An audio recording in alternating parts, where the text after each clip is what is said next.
जय राम राम कृष्ण हरे हरे जय जय राम राम कृष्ण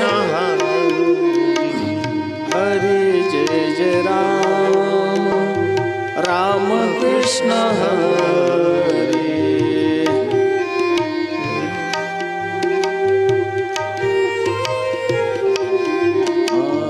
हरे जय जय राम राम कृष्ण हरे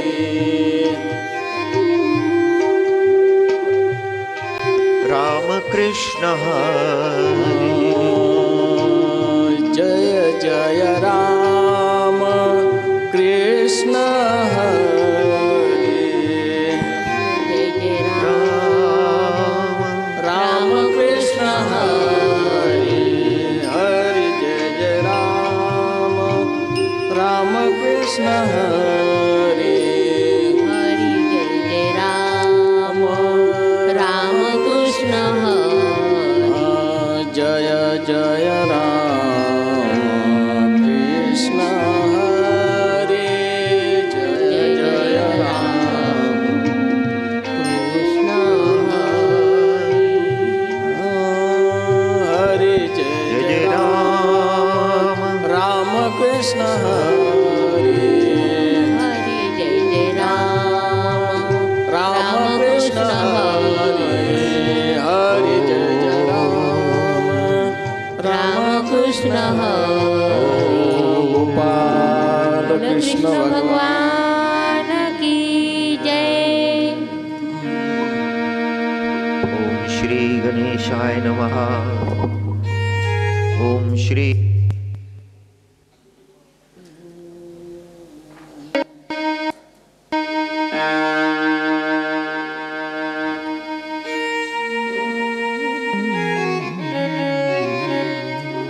ओम श्री सरस्वते नमः। ओम श्री वेदव्यासाय नमः। ओम श्री शुकदेवाय नमः। ओम श्री विठ्ठलाय नमः। समसर समचरण सरोजम सांद्र नीलांबुदाभं जगननिहित पाणी मंडना मंडनाना तरुण तुलसी माला कंधर कुंज नेत्रम सदय धवलहासं श्री विठ्ठलं चिंतयामि। ओम श्री ज्ञानेशो भगवान विष्णु निवृत्तिर भगवान हर सोपानो भगवान ब्रह्मा मुक्ताख्या ब्रह्मचित्कला हरि जय जय राम कृष्ण हरे हरे जय जय राम कृष्ण हरे हरे जय जय राम कृष्ण हरि हरे जय जय राम कृष्ण हरे जय जय राम कृष्ण हरि जय जय राम कृष्ण हरे जय जय राम कृष्ण हरे जय जय राम कृष्ण हरे जय जय राम कृष्ण हरे जय जय राम कृष्ण हरे जय जय राम कृष्ण हरे जय जय राम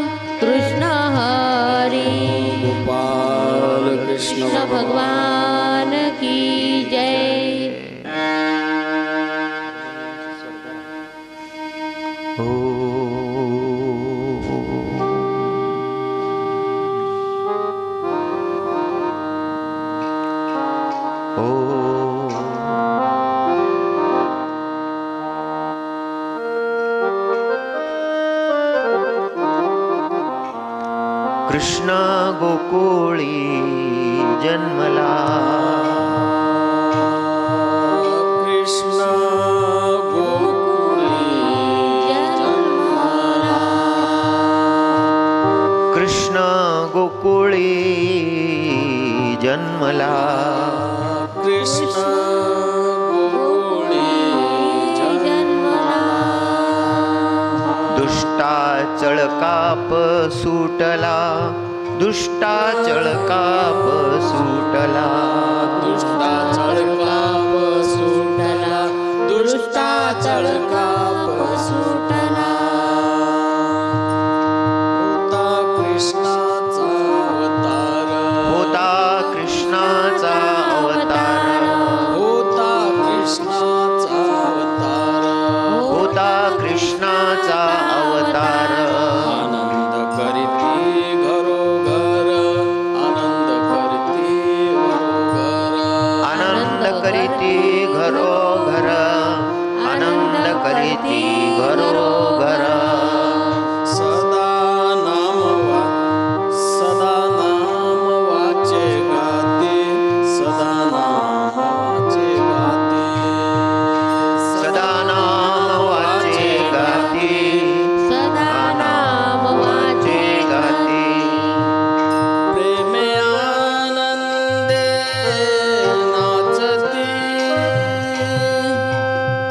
प्रेमे आनंदे नाचती, कृष्ण गोकुळी कृष्ण गोकुळी जन्मला,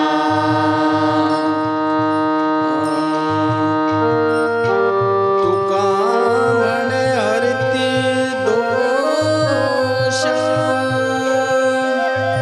आनंदे करीती घोष, करीती घोष, आनंदे करीती घोष, पंढरीनाथ भगवान भगवान की जय, मौली ज्ञानेश्वर महाराज महाराज की जय, वृंदावन बिहारी लाल की जय, राधा श्री राधा वृंदे वृंदावनाश्वरी, श्री राधे वृंदावनेश्वरी की जय. सगळ्यांच्या अंतकरणामध्ये विराजमान परमात्मा पांडुरंगाला कोटी कोटी वंदन. परमादरणीय श्री मिरगे गुरुजींनी काल आपल्याला उद्बोधन केलं. गीता जयंतीच्या पावन पर्वावर, मंगल पर्वावर आपल्याला गीता शास्त्राचं महात्म्य सांगितलं.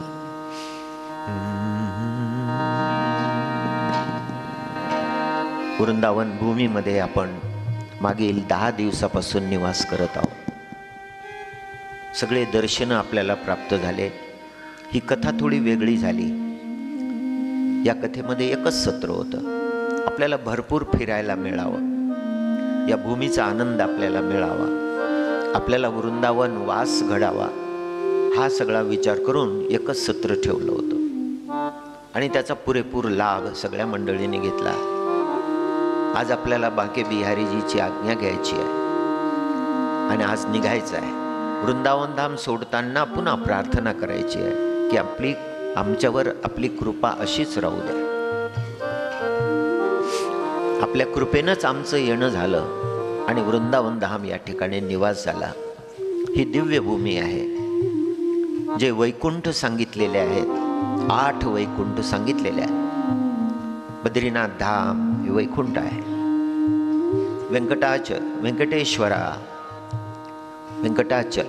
हे वैकुंठ आहे. पंढरपूर वैकुंठ आहे. श्री जगन्नाथजी वैकुंठ आहे. आणि जिथे द्वारिकानाथ प्रभूंना निवास केला होता ते वैकुंठच आहे. 8 वैकुंठ सांगितलेले आहेत आणि आपण त्या वैकुंठ धामापेक्षाही ज्याचं विशेष महत्त्व आहे ते हे ब्रजधाम, या ठिकाणी आपण निवास केला. परमात्म्याची कृपा झाली आपल्यावर.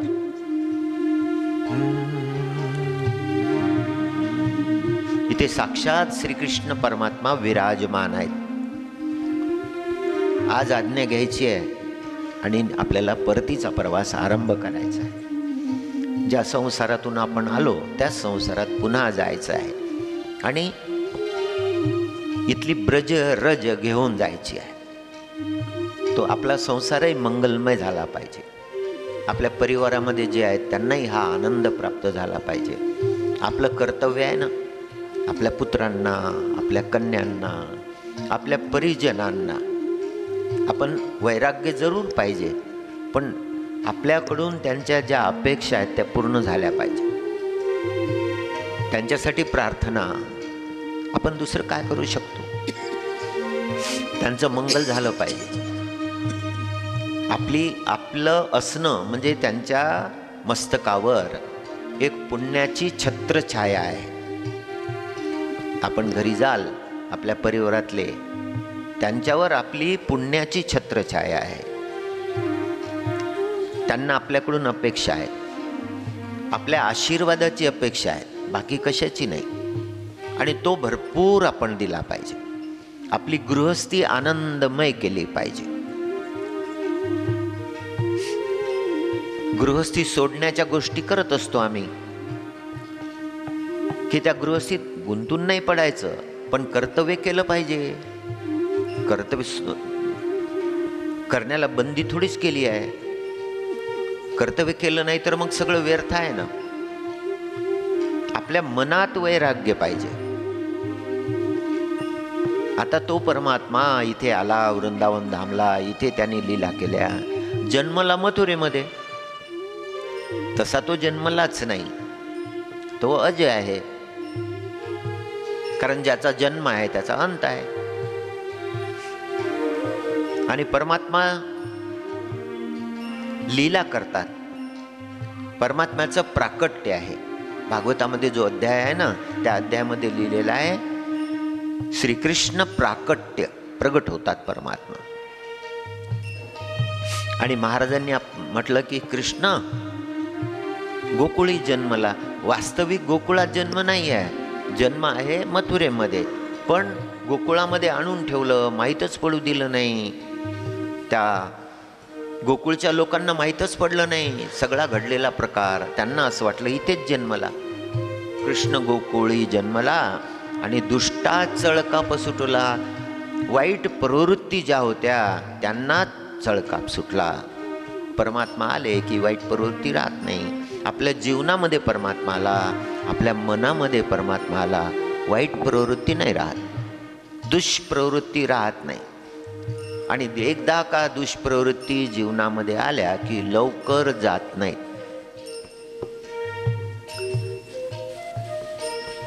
त्या वाईट प्रवृत्तीच गोड वाटायला लागतात, त्यांचीच आवडी निर्माण होते. पण जीवनामध्ये परमात्मा आला की मग त्या वाईट प्रवृत्ती राहत नाही. दुष्टा चळकाप सुटला. दुष्टा म्हणजे त्या प्रवृत्तींना म्हटलेलं आहे. कंसाआदी जे काही दैत्य होते त्यांना भीती वाटायला लागली. परमात्मा येऊ नये म्हणून प्रयत्न केले कंसानं, आणि आले तर मग ते जिवंत राहू नये असे प्रयत्न केले, नष्ट करण्याचे प्रयत्न केले. किती किती उद्योग. एकच ध्येय होतं जीवनामध्ये, परमात्म्याला येऊ द्यायचं नाही, राहू द्यायचं नाही. आतमध्ये वाईट प्रवृत्ती असतात, त्या प्रवृत्तीत सत्प्रवृत्तींना येऊ देत नाही. सोन्याचं भांड आहे, भांड सोन्याचं आहे, पण त्या सोन्याच्या भांडामध्ये जर लसूण ठेवला तर त्याला तो गंध लागतो. त्या सोन्याच्या पात्राला गंध लागतो. तो स्वच्छ केल्याशिवाय तो गंध जात नाही. तसं आपल्या अंतःकरणामध्ये काही प्रवृत्ती असतात, त्या जातच नाही. काही केल्या जात नाही. पण आपल्या जीवनामध्ये जर आपण परमात्म्याला आणलं, आपल्या गृहस्थीमध्ये परिवारामध्ये परमात्म्याला आणलं, आपला उद्देश पाहणं किती श्रेष्ठ आहे. आपण कुठून कुठे आलो, सगळे सुख बाजूला सारले, सगळ्या सुविधा बाजूला सारल्या, आणि आपण आलो इथे आणि आनंद घेतला या परिसराचा. आता जायचंच आपल्याला तिथे पुन्हा, पण तिथलं जे जीवन आहे ते आपल्याला असंच करायचं आहे, आनंदमय.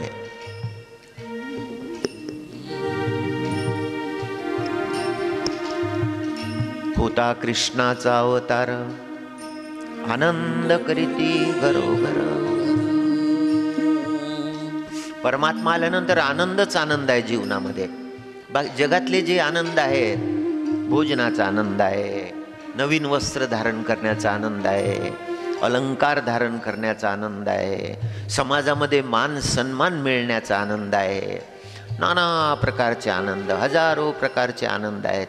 हे आनंद आहेत, पण हे आनंद शिळे होत असतात, हे टिकत नाही. भोजनाचा आनंद कुठपर्यंत आहे? भोजन करेपर्यंत. समोर ठेवलेला आहे, तो दिसून राहिलं ते भोजन खूप स्वादिष्ट आहे, त्याचा रंग चांगला आहे, ते फार व्यवस्थित बनवलेलं आहे, ते भोजन करताना तो आनंद. पण एकदा का भोजन झालं की मग नाही घ्यावंसं वाटत, संपला आनंद. वस्त्राचा आनंद 1-2 दिवस, नवीन घातले वस्त्र की लक्षात येतं, आपल्या लक्षात येतं आपण नवीन वस्त्र घातलेले आहेत. लोक पाहतात, अरे नवीन वस्त्र घातलेले आहेत. पण 2-3 दिवस ते जे आज नवीन आहे ते उद्या जुनं होणार आहे. शिळा आनंद आहे, वस्त्रामध्ये आनंद. म्हणजे भोजनामधलाही आनंद लवकर शिळा होणार आहे, वस्त्र धारण करण्याचाही आनंद लवकर शिळा होणार आहे. जे जगामध्ये मिळणार आहे ते सगळे शिळे आनंद होऊन जातात. एकच आनंद आहे की जो नित्य नूतन राहतो, तो म्हणजे परमात्मा प्राप्तीचा आनंद. दर्शन झाल्यानंतर किती आनंद वाटतो आपल्याला. बाके बिहारीने दर्शन दिलं आपल्याला. जगन्नाथजीच्या दर्शनाला गेलं की ते द्वाराच्या जवळ ते पुरोहित असतात आणि ते मस्तकावर छडी मारतात. ते छडी याकरता मारतात की ज्या काही प्रवृत्ती बसलेल्या आहेत नाही ते मस्तकावर, त्या गेल्या पाहिजेत.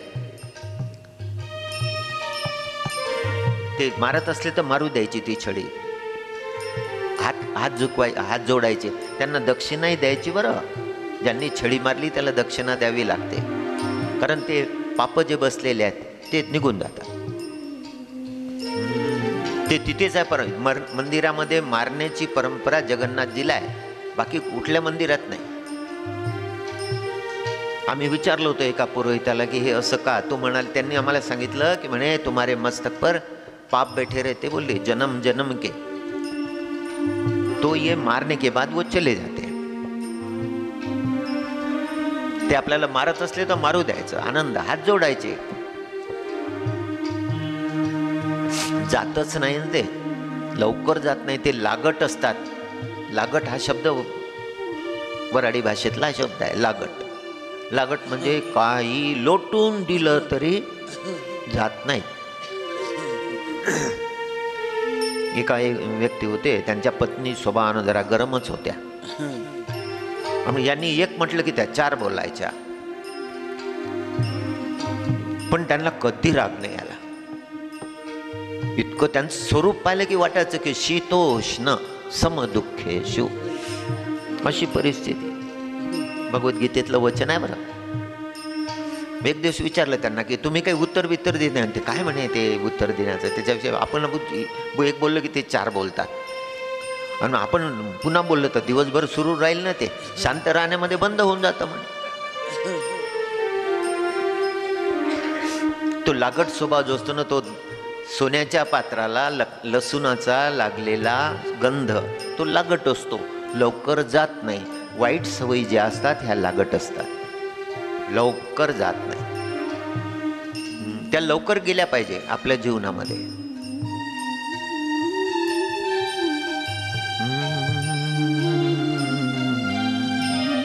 सदा नाम वाचे गाती प्रेमे आनंदेना नाचते सदा नाम वाचे गाती प्रेमे आनंदे नाचते. जीवनामध्ये असलेल्या त्या दुष्ट प्रवृत्ती वाईट प्रवृत्ती गेल्यानंतर खरा आनंद होतो आणि तो खरा आनंद झाल्यानंतर मग ते भक्त जे आहेत ते वाणीनं भगवंताचं नाम घ्यायला लागतात, नामाचा आनंद घ्यायला लागतो. हे काही बोलले आता किंवा जाताना जावंसं नाही वाटत, पण जावं लागणारच आहे. इथला तो आनंद घेऊन जायचा आणि पुन्हा जायची अपेक्षा करून ठेवली ना आपण, अयोध्येला जायची अपेक्षा करून ठेवली, जाता येईल का नाही सांगता नाही येत. ठेवलंच नाही आम्हाला शिल्लक तर कसं काय जाता येईल. पण जर ठेवलं तर जाऊ, जाता आलं तर जरूर जाऊ, अयोध्येला जाऊ, रामप्रभूचं चिंतन करू, गायन करू तिथे, तुम्ही या. आपल्याला दुसरं काय करायचं आहे, दुसरा कोणता आनंद आहे आपल्याला.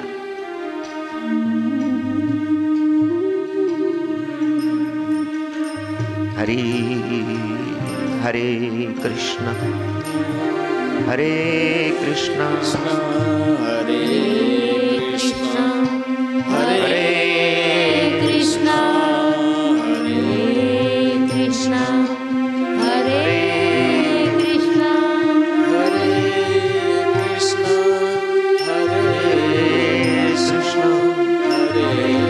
कृष्ण हरे कृष्ण हरे हरे कृष्ण हरे कृष्ण हरे कृष्ण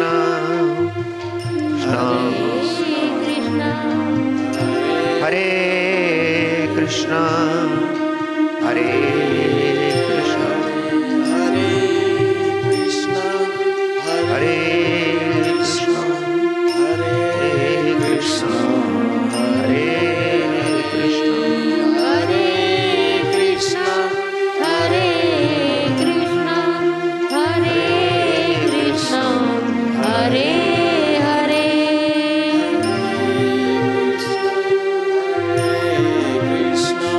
कृष्ण कृष्ण हरे हरे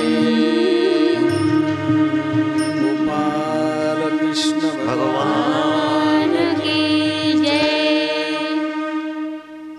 मथुरेचा राजा कंस यांनी दैत्य पाठवले परमात्म्याला नष्ट करण्यासाठी. माहीत नव्हतं कुठे आहेत परमात्मा, एकच योजन दूर होते, पण लक्षातच नाही आलं कंसाच्या. ते नारद भगवाननी लक्षात आणून दिलं नंतर. पण दैत्य पाठवतच गेला, बकासुराला पाठवलं. बक म्हणजे दंभ. त्याची बहीण पाठवली पूतना, वासना पाठवली.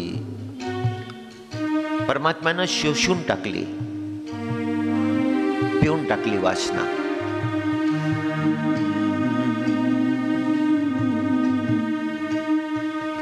नंतर अघ पाठवला. त्याचं नावच अघ आहे. अघ म्हणजे पाप. ज्याच्या अंतकरणामध्ये पाप प्रवृत्ती आहे, ज्याच्या आचरणामध्ये पाप प्रवृत्ती आहे, दोन्ही ठिकाणी नको. विचारामध्येही नको आणि आचरणामध्ये नको. जीवनामध्ये कुठेच पाप प्रवृत्ती नको. जसा आपल्या पायामध्ये रुतलेला काटा आपण काढून टाकतो, तशी जीवनामधली दुष्प्रवृत्ती काढून टाकायची. वाईट विचार येऊ द्यायचे नाही. आणि परमात्मा आपल्या जीवनामध्ये आले की मग वाईट विचार येत नाहीत. आपल्याला क्रोध येत नाही, मग कोणाचा क्रोध येत नाही. फार जास्त लोकांचा विचार आपण करत असतो. आपण स्वतःपेक्षा जास्त इतरांचा विचार करतो आणि त्यामुळे आपल्याला दुःख होतं.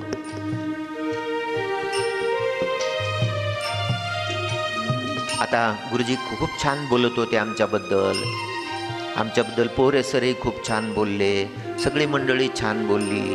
पण हे बोलत असताना दुसरं जे काही बोललेलं आहे ना, अवांछित, जे आम्ही पेरलंच नाही आणि ते उगवलं आणि त्याची भरभराट झाली, तेही आठवत होतं. इकडून हे एक वचन ऐकू येत होतं, तिकडून ते दुसरं वचन ऐकू येत होतं. पण लक्षात एक गोष्ट येत होती की हे जे सद्वचन बोलणारी मंडळी आहे हे आशीर्वाद आहे. हे आपल्याला आशीर्वाद आहेत, हे यांच्या भावना आहेत. जेवढं बोलल्या गेलं तसे काही नाही आम्ही, तसे नाही आम्ही. पण तुमच्या त्या शब्दाच्या प्रकाशामध्ये आम्हालाही तसं वाटलं की असंही आहे का. पण हे आशीर्वाद स्वरूप वचन आहेत. आपल्याबद्दल कोणी चांगलं बोलत असलं तर त्याचा सन्मान करायचा, त्याचा विचार करायचा, तसं होण्याचा प्रयत्न करायचा. की हे यांनी जे आशीर्वाद दिले ना हे सत्य झाले पाहिजे, हे मी सत्य केले पाहिजेत माझ्या आचरणानं. विचारही महत्त्वाच्या जीवनामध्ये. विचार येत असतात ना, काही व्यसनी लोक असतात, नाव काही सांगत नाही आम्ही, व्यसनाचं नाव नाही सांगत, पण त्यांना पश्चाताप होतो, कधी कधी होतो पश्चाताप, हे फार खराब आहे, हे सोडून द्यायचं आपण आता. पण दुसऱ्या क्षणी बदलला विचार, तो टिकत नाही विचार. तो विचार येऊनही काही कामाचा नाही. 3 प्रकारचे वैराग्य आहे. एक आहे स्मशान वैराग्य, स्मशानात गेल्यावर येत असतं ते. दुसरं आहे मंद वैराग्य, आणि तिसरं आहे तीव्र वैराग्य. त्यातले 2 काहीच कामाचे नाही. ते मंदही कामाचं नाही, स्मशान वैराग्यही कामाचं नाही, तीव्र वैराग्य कामाचं आहे. ध्रुवाचं तीव्र वैराग्य होतं. स्मशानात गेले, पाहिलं माझ्यापेक्षा वयानं लहान होते, तब्येत चांगली होती, कोणताच आजार नव्हता, कोणतंच व्यसन नव्हतं, सुपारी सुद्धा घेत नव्हते.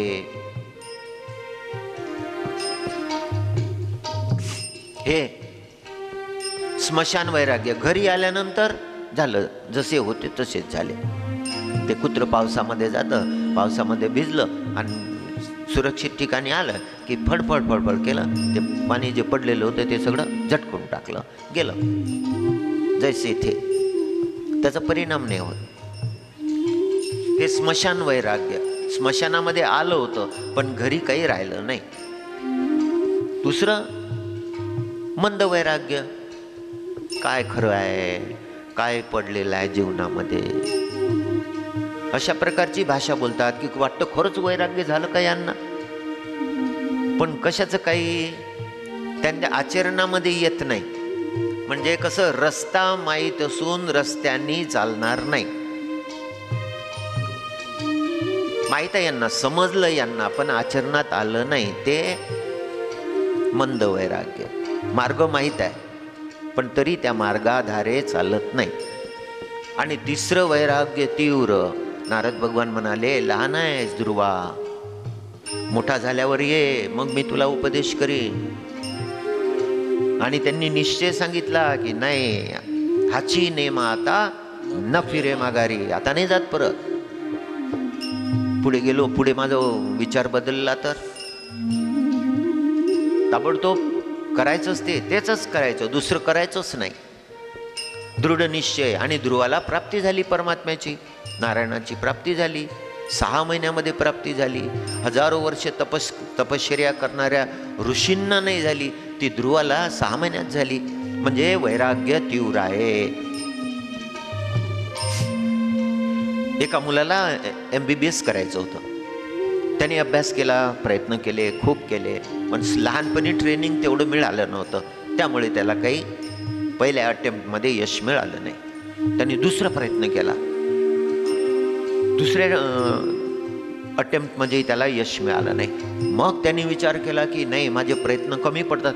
तिसरा प्रयत्न केला त्यांनी आणि सफल झाला.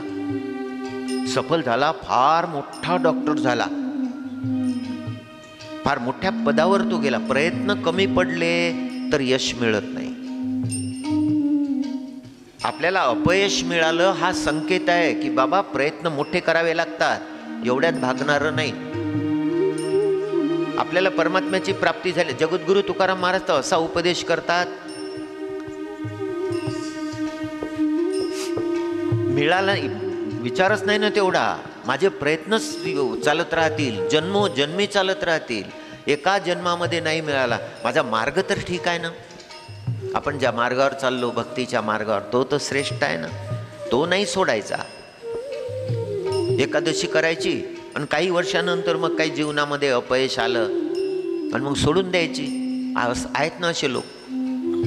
परमार्थ चालवत नाही, परमार्थाला दृढ चालवायचं. बस हे चालवायचं, आनंद आहे त्याच्यामध्ये. आता नाही मिळाले, ठीक आहे ना. नारद भगवानचा एक प्रसंग आहे. नारद भगवान एका मार्गानं चालले होते. बाजूला एक भक्त होता बसलेला झाडाखाली. नारद भगवानने पाहिलं त्याला. त्याने हाक मारली नारद भगवानला, हात जोडले. गुरु महाराज, आज तुम्ही कुठे निघाले? वैकुंठाला निघालो. मग तिथे तुम्ही नारायण भगवानना भेटणार आहात का? होय. माझा निरोप सांगाल का? एक विचाराल का तुम्ही देवाला? माझा असा प्रश्न आहे की मला मिळतील का नाही परमात्मा? नारद भगवान म्हणाले, बरं ठीक आहे. कारण भक्त सात्विक दिसत होता. गेले नारद भगवान, नारायण भगवानची भेट घेतली आणि प्रभूला विनंती केली की प्रभू, एक भक्त बसलेला आहे मार्गाच्या बाजूला, झाडाखाली बसलेला आहे आणि तो विचारतो की परमात्मा मिळतील का नाही. नारायण भगवान म्हणाले, नारदा, त्याला सांगा की ज्या झाडाखाली तो बसलेला आहे त्या झाडाला जेवढे पानं आहेत तितके वर्ष तपश्चर्या केल्यानंतर त्याला परमात्मा मिळतील. नारद भगवान परत आले. म्हणाले, भक्ता, तुझ्यासाठी निरोप आहे. नारायण भगवाननी सांगितलं की तुला परमात्मा मिळतील, पण हे झाडाला जेवढे पानं आहेत ना, इतके वर्ष तपश्चर्या करावी लागेल. आणि त्यांनी झाडाकडे पाहिलं. ज्या झाडाखाली बसला होता ते होतं चिंचेचं झाड. किती पानं आहेत. आणि ते पाहताना तो एकदम नृत्य करायला लागला. नारद भगवान म्हणाले, अरे तुला तर असं वाटायला पाहिजे की आता इतके वर्ष म्हणजे किती वर्ष, आणि तू तर नृत्य करायला लागला, आनंद करायला लागला. तो म्हणाला, एक गोष्ट तर नक्की झाली ना म्हणे नारद भगवान, की परमात्मा मिळतील, असू द्या ना किती पानं, परमात्मा मिळतील हा तर निश्चय झाला ना.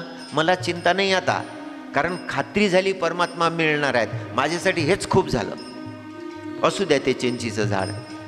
आणि ताबडतोब त्याला परमात्म्याची प्राप्ती झाली. नारद भगवान म्हणाले, अरे हे तर उलटच झालं, आत्ताच्या आत्ता याला प्राप्ती झाली, हा नारायण स्वरूप झाला. परत गेले नारद भगवान. नारायण भगवानला विचारलं की प्रभू, हे कसं केलं तुम्ही?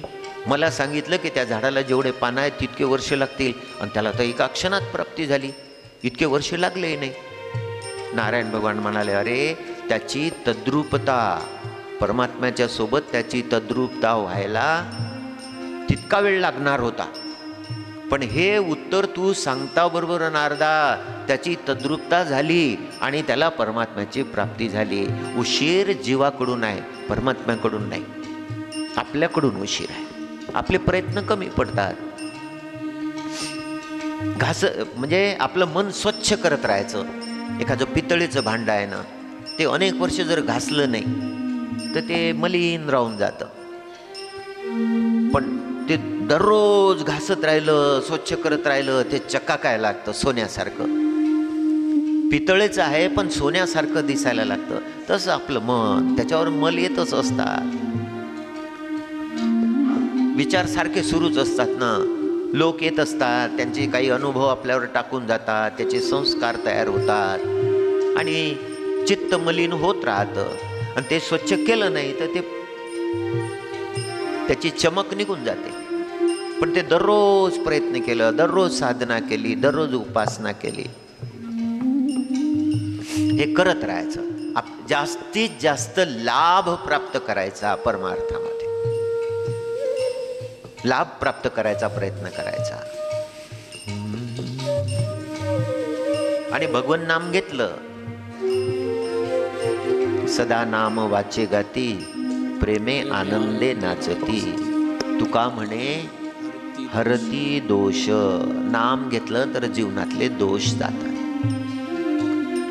आपल्या जीवनामध्ये किती जन्माचे संस्कार आहेत हे आपल्याला कुठे माहित आहे? अनंत जन्माचे संस्कार आहे. ते संस्कार, त्या लागट शब्दाचा उपयोग केला होता म्हणून ते जात नाहीत लवकर. पण ते प्रयत्न करत राहिलं तर मग एक दिवस चित्त शांत होतं. काल संध्याकाळी सगळे आमच्याबद्दल खूप चांगलं बोलत होते. ते बोलत असताना मनामध्ये विचार येत होते की देवा, खरंच असं आपण असं असतो तर. हे तर खूप प्रेमानं बोलत आहे मंडळी, आणि खरंच आपण असं असतो तर किती आनंद असता. ते ऐकताना आनंद होत होता. हे दोष जीवनातले निघून गेले की आनंदच आनंद आहे. तुका म्हणे हरती दोष, आनंदाने करती घोष. मनुष्याच्या जीवनामध्ये गुरुजींनी काल समर्पण भाव सांगितला. अनन्यास चिंतयन्तो माम. सगळं त्याच्यावर सोडून दिलं. जे काय असेल ते असेल. काही आपल्या जीवनामध्ये काही घटना घडत असल्या विश्वास ठेवायचा की परमात्मा रक्षण करत आले आणि पुढेही करतील. आमच्या जीवनामध्ये असे प्रसंग आहेत. एक दिवस खूप डिप्रेशन आलं होतं काही महिन्यापूर्वी. इतकं डिप्रेशन आलं होतं की 8 दिवस स्वतःला कोंडून घेतलं की सगळं व्यर्थ झालं जीवन. काहीच कमावलं नाही. देवही नाही, देवाचंही कृपा प्राप्त झाली नाही आणि कोणतंच समाधान नाही. दिवाळीच्या जवळपासची घटना आहे. एक फोन आला बार्शी टाकडीवरून आणि एक मुलगा बोलत होता की महाराज, तुमचा फोन नाही, तुमचा समाचार नाही. आणि तो बोलत होता, त्याचे शब्द इतके सुंदर होते की ते शब्द ऐकल्यानंतर म्हणे, महाराज कशी परिस्थिती असो पण तुम्ही आम्हाला दिसले पाहिजे.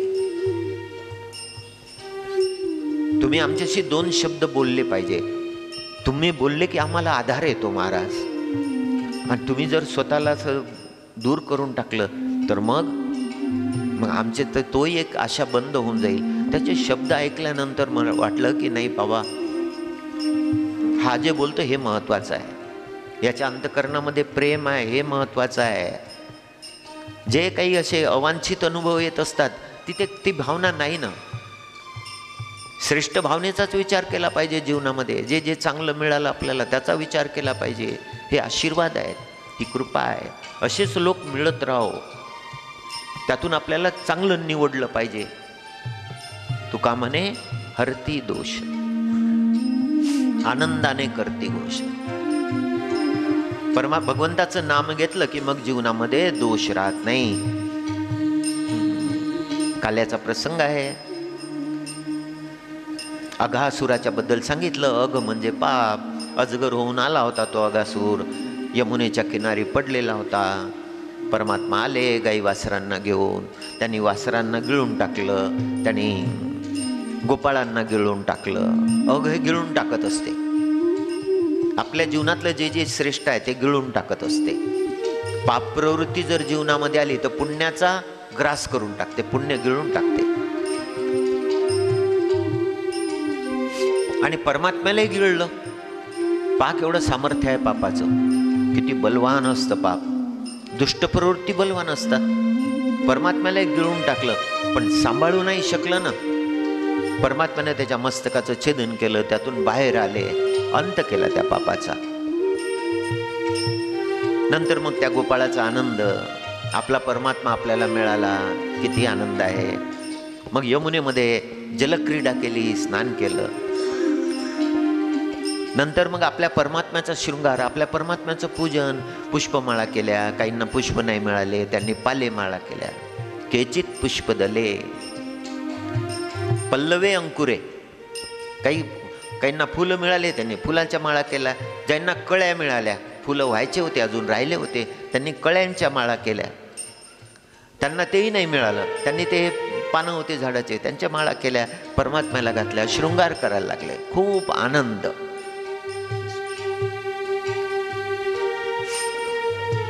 नंतर चंदन, परमात्म्याच्या मस्तकावर चंदनाचा तिलक दिला, शृंगार केला परमात्म्याचा. मोर मुकुट बसवला परमात्म्याच्या मस्तकावर. नंतर खेळले, नाना प्रकारचे खेळ. संसार हा खेळच आहे ना. बालपणापासून जे खेळ चालतात, लहानपणी खेळणे आहेत. खेळण्यामध्ये आनंद येतो त्या बालकाला. त्या एखादी जर त्याला बासुरी आणून दिली तर दिवसभर वाजवतच राहतो. त्याला खूप आनंद, त्याला आनंद येतो, पण घरातल्या लोकांना त्रास होतो त्या बासुरीचा, किंवा त्या बोलूही देत नाही. ते लपवून ठेवतात. मग त्याला झोप लागली की, पण तो बरोबर काढतो शोधून, कारण त्याचा तो आनंद आहे ना. खेळण्यामध्ये आनंद बालपणी. मोठा तरुण अवस्था झाली की मग काय, मग त्याला छंद लागला कशाचा तरी, क्रिकेटचाच छंद लागला, ते खेळायला लागला. रात्रंदिवस तोच विचार. सकाळी जागा झाला की घरी नाहीच, भूक लागली तरी वेळेवर येत नाही जेवायला, इतका छंद लागला. खेळच आहे. तरुण अवस्थेमध्ये वेगळे खेळ, प्रौढ अवस्थेमध्ये मग धन कमवायची इच्छा, मुलासाठी धन, मुलीसाठी धन, घर झालं पाहिजे, हे झालं पाहिजे, ते झालं पाहिजे, हाही खेळच आहे. म्हातारपणी मग लक्ष लागत नाही परमार्थामध्ये. पहिले मस्तक दुखत होतं, ते बसलो, गोळी आणली त्यांनी, देऊन टाकलं, पहा हे घेऊन टाका बरं गोळी, कसंही दुख राहिलं मस्तक असतं तर बसून जाईल. बसलं मस्तक. पण दात दुखायला सुरुवात झाली दुसऱ्या दिवशी. बरं, दात दुखण्याचं औषध घेतलं तर मग तिसरं सुरू झालं. एकानंतर दुसरं सुरूच राहते. बंद काही कधी होतं असं नाहीच, सुटतच नाही. हे सुख दुःख, हे खेळ, हे सगळे चालतच राहतात संसारामध्ये. शांती नाही. मग भूक लागते. भूक परमार्थाची लागते. आता परमार्थ केला पाहिजे. आता तुमच्या शेजारची मंडळी असतील ना, ते विचार करतील अमुक अमुक गेलेले आहेत बा वृंदावनला, पहा बरं आपण याच कामात गुंतलो, आपल्याला जाता नाही आलं. आपल्यालाही त्यांच्यासोबत जाता आलं असं किती आनंद झाला असता. अमुक अमुक आई गेलेल्या आहेत, त्यांचं भाग्य किती थोर आहे, त्यांना जाता येतं, आपल्याला नाही जाता येत. आपल्या पायामध्ये हा संसार गुंतलेला आहे, बेडीसारखा अडकलेला आहे, सुटताच येत नाही. पहा, काही लोकांनी मोठं घर बांधलं, त्या घरामध्ये आपल्या घराचं राखण करण्यासाठी कुत्रं बाळलं. कुत्रं छानपैकी विदेशी आणलं, दिसायला चांगलं, सगळ्याच गोष्टी चांगल्या. त्या कुत्र्याची देखभालही करावं लागते, त्याचा खर्चही असतो. मग मुलं नोकरीला कुठे मुंबईला आहे, कोणी कुठे आहे, कोणी कुठे आहे, ते गेले. आईवडील घर सांभाळण्यासाठी राहिले. आता घर आपल्याला सांभाळण्यासाठी बांधायचं होतं, आता ते घर आपल्याला सांभाळावं लागून राहिलं. आता आपण कथेला जायचं म्हटलं म्हणजे, वृंदावनला कथा आहे तिथे जायचं म्हटलं म्हणजे कुत्र्याचं कसं करायचं? मग कुत्रं कोणाच्या भरोश्यावर सोडायचं? पैसे देता येतील ना, हे पैसे घ्या, आपण कुत्र्याची देखभाल बरोबर करा. पण नाही, दुसऱ्याच्या भरोश्यावर कसं सोडा कुत्रं? कुत्र्यासाठी यांना परमार्थ नाही करता येत ना. म्हणजे जे रक्षणासाठी ठेवलं होतं तेच बंधनाचं कारण झालं. असे नाना प्रकारचे बंधनं आपल्या मागे असतात, आपण लावून घेतलेले असतात.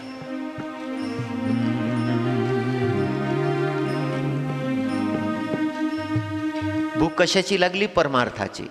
माझा परमार्थ घडला पाहिजे महाराज, असाच माझा परमार्थ झाला पाहिजे, नामचिंतन घडलं पाहिजे, बाके बिहारीचं स्वरूप मला दिसत राहिलं पाहिजे कायम,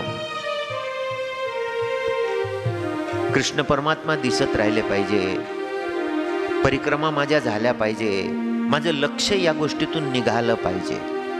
मनामध्ये या भावना निर्माण होतात. आणि अशी प्राप्ती जेव्हा होते, परमार्थ आपल्या जीवनामध्ये येतो. तसंच झालं त्या गोपाळांच्या. खांदी भार आहे म्हणाले, प्रारब्धाचा भार आहे, संपता संपत नाही. दुःख झाले की असं वाटते की हे दुःख सरलं पाहिजे, नंतर आनंद होईल. वाट पाहायची पर्वतासारखं दुःख, आणि मग थोडासा आनंद मिळाला की हे कायम राहो. दुःख कायम राहो असं नाही वाटत, हे गेलं पाहिजे, लवकर गेलं पाहिजे, कधी संपेल कधी संपेल. आणि तो आनंद चिरंतन पाहिजे, कायम पाहिजे. परमार्थाचा आनंद. प्रारब्धाचा भार आहे, खांदी भार, पोटी भूक, भूक लागली परमार्थाची. आणि मग काय खेळावयाचे सुख? भारच असला पाठीवर तर खेळता नाही येत, आनंद घेता नाही येत. आणि मग परमात्मा म्हणाले, आता मी तुम्हाला प्रसाद देतो. प्रसाद देतो म्हणजे या सगळ्या याच्यातून सोडवतो तुम्हाला. आता हे काही सामान्य जीवात्मे नाहीत ज्यांना परमात्मा प्रसाद देतात. पेंद्या, काल पेंद्याचं उदाहरण सांगितलं, गुरुजींनी सांगितलं पेंद्याचं उदाहरण. पेंदा म्हणजे फार मोठा ज्ञानी, भविष्यवक्ता. वैद्या म्हणजे वेदाचा तज्ज्ञ, वाकड्या म्हणजे तर्कशास्त्राचा पंडित.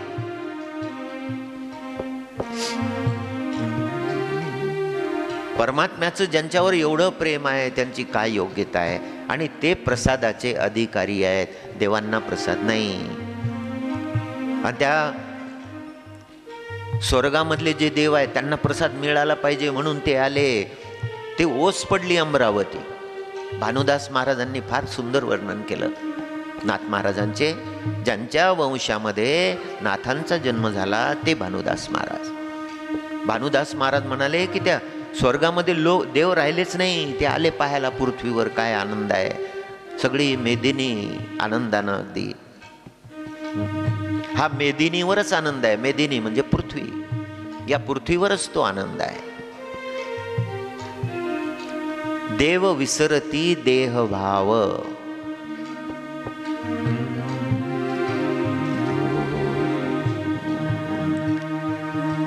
देह विसरती देव विसरती देह भाव. आनंदन समाये मेदिनी. आनंदन समाये मेदिनी. गायी विसरल्या चारा पाणी. गायी चारा पाणी विसरल्या अशी अवस्था आहे. आणि ते पाहायला लागले की हा आनंद या मनुष्य लोकांमध्ये आहे, या मनुष्यांना तो आनंद मिळतोय. आम्ही स्वर्गामध्ये असूनही आम्हाला हा आनंद नाही. म्हणजे हा मनुष्य लोक हा किती श्रेष्ठ आहे, हा मनुष्य जन्म किती श्रेष्ठ आहे. हा आपल्याला मिळालेला आहे, आपल्याला कळालेला आहे. आपल्याला मनुष्य जन्म मिळाला आणि आपल्याला कळाला, याचं महत्त्व समजलं आपल्याला. रेशमाच्या वस्त्रामध्ये कोणी काही कचरा बांधणार नाही. रेशमाचं जर वस्त्र आहे तर त्याच्यामध्ये बहुमूल्य वस्तूच बांधता येतील. तसं हे जीवन आहे, तसं हे जीवन बहुमोल आहे. या जीवनाचा सदुपयोग करून परमात्म्याची सेवा करायची, परमात्म्याची प्राप्ती करायची. सगळ्यांना प्रभूनं प्रसाद दिला, सगळ्यांना सारखं दिलेलं आहे, कोणाला कमी नाही दिलं. याला अमुकाला दिलं, अमुकाला दिलंच नाही असं नाही. दिलाय परमात्म्याला, पण या काही लोकांचं त्याच्याकडे लक्ष नाही. आणि सुंदर दर्शन आहे परमात्म्याचं. विभ्रद वेणू जठरपटयो शृंगवेत्रे च कक्षे. वामे पाणो मृसन कवलं तत्फलान्यंगुलिषु. तिष्ठन्मध्ये स्वपरी सुहृदो हासयन् नर्मभिस्वै. स्वर्गलोके मिशती बुभुजे यज्ञ भुगबाल केली. नर्मदा पुराणामध्ये एक ओवी आहे की ज्यांना कळाला त्यांना मिळाला नाही. म्हणजे देवांना समजला मनुष्य जन्म काय आहे, पण त्यांना मिळाला नाही. आणि ज्यांना मिळाला त्यांना कळाला नाही. म्हणजे मनुष्यांना मिळाला पण मनुष्यांना कळाला नाही. हा असा अद्भुत जन्म आपल्याला प्राप्त झालेला आहे. हा परमात्म्याच्या सेवी अर्पण करू, परमात्म्याचं भजन करू. काल्याचा अभंग होईल आणि नंतर काल्याचा प्रसाद.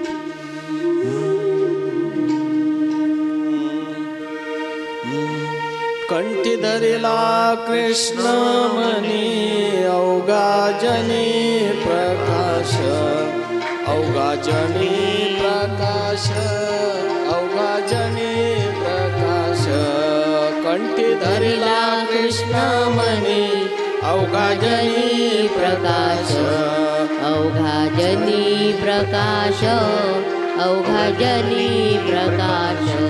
काला वाटू एकमेका वैष्णवनिका संभ्रम. वैष्णवनिका संभ्रम, वैष्णवनिका संभ्रम. काला वाटू एकमेका वैष्णवनिका संभ्रम, वैष्णवनिका संभ्रम, वैष्णवनिका संभ्रम वाकुलिया ब्रह्मदिका उत्तम लोका दाखवू उत्तम लोका दाखवू उत्तम लोका दाखवू वाकुलिया ब्रह्मदिका उत्तम लोका दाखवू उत्तम लोका दाखवू उत्तम लोका दाखवू तुका म्हणे भूमंडळे आम्ही बळे वीरगाळे आम्ही बडी वीरगाळे आम्ही बडी वीरगाळे तुका म्हणे भूमंडळे बळे वीरगाळे आम्ही बडी वीरगाळे आम्ही बडी वीरगाळे काला वाटू एकमेका वैष्णवनिका संभ्रम वैष्णवनिका संभ्रम वैष्णवनिका संभ्रम काला वाटू एकमेका वैष्णवनिका संभ्रम वैष्णवनिका संभ्रम वैष्णवनिका संभ्रम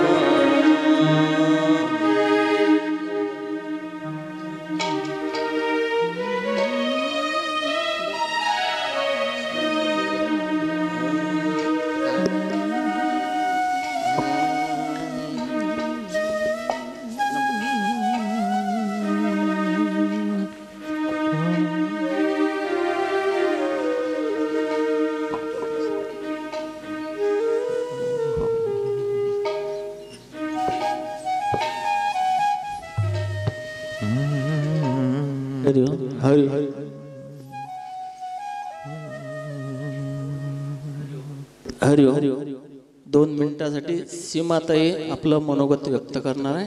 नंतर आपण आरती करू. काल्याचा भंग झाला का? बर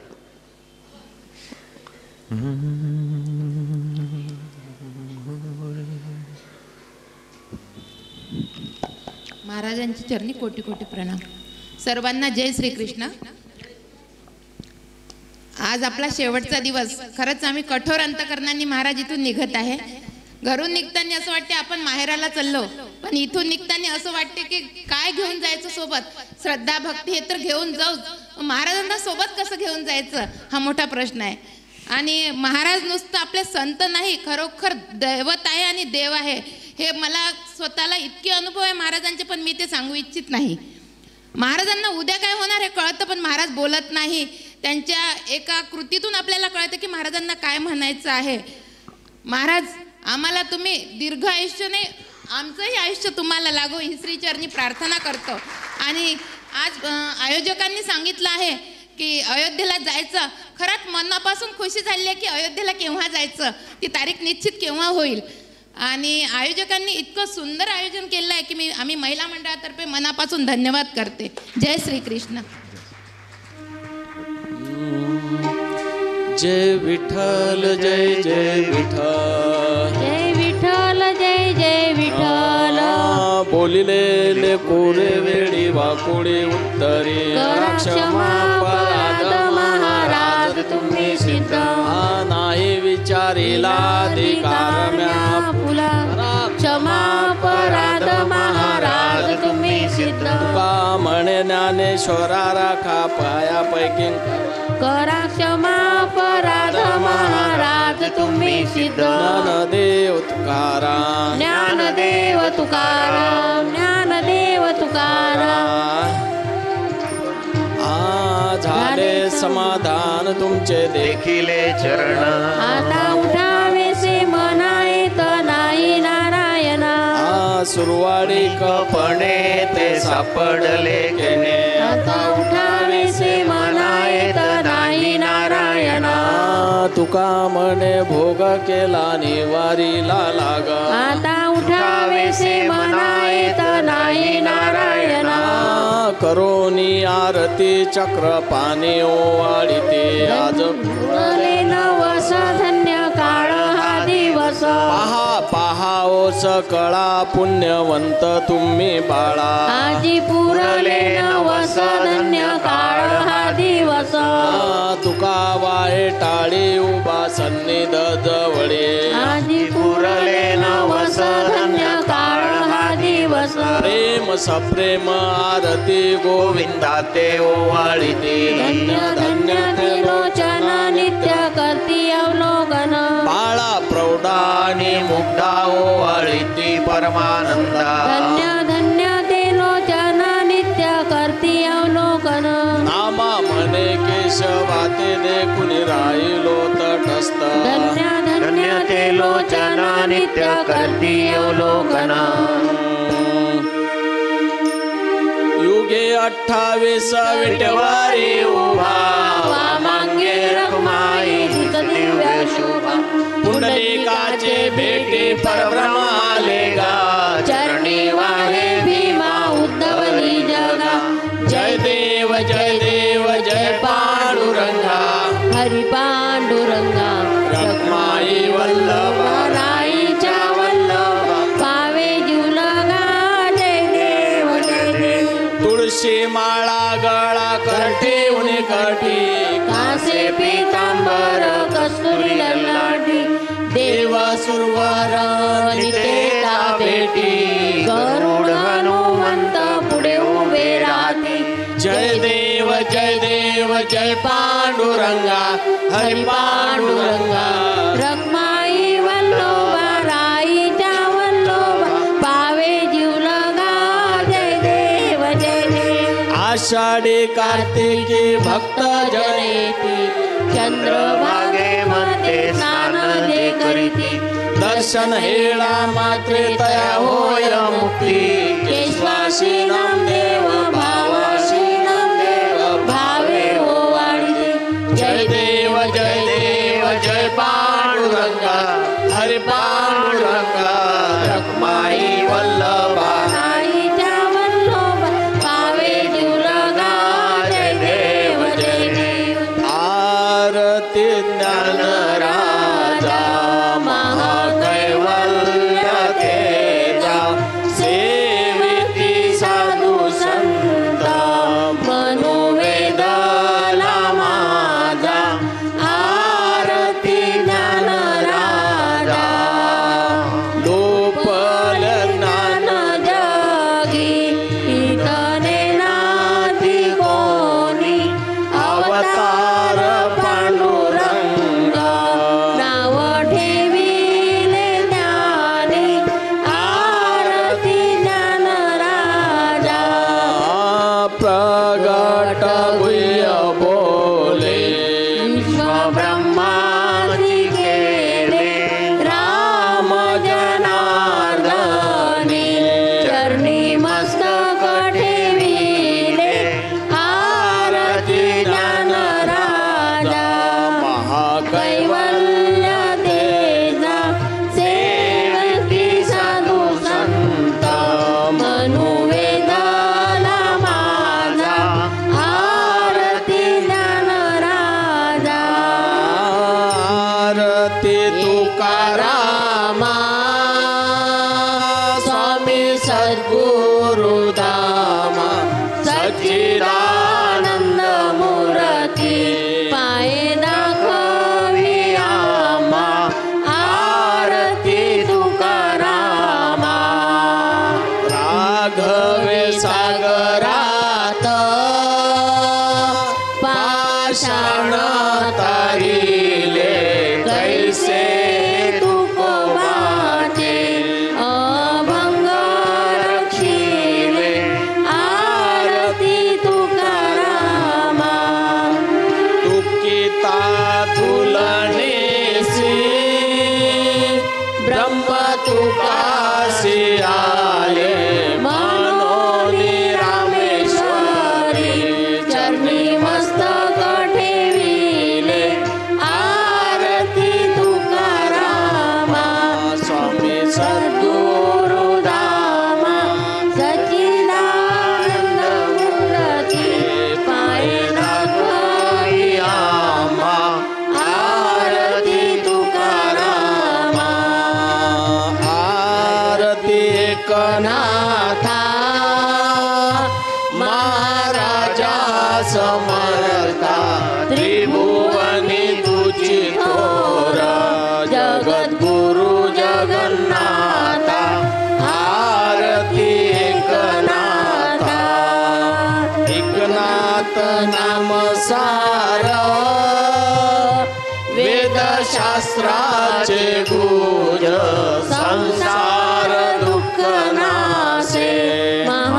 मंत्राचे बीज आरती एकनाथा एकनाथ नाम घेता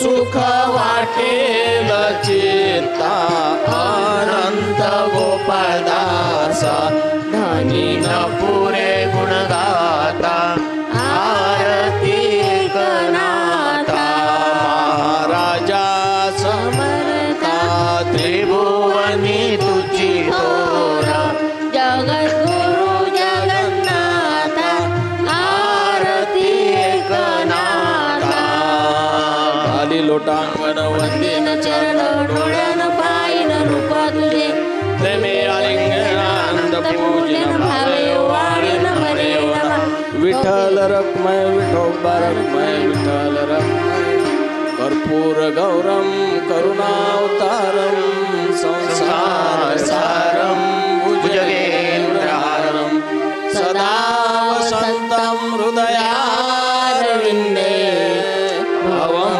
भवानी सहितं नमामि धूपं दीपं समर्पयामि पुंडलीक वरदा श्री ज्ञानदेव तुकाराम केशवा माधवा केशवा माधवा केशवा माधवा गोविंदा गोपाळा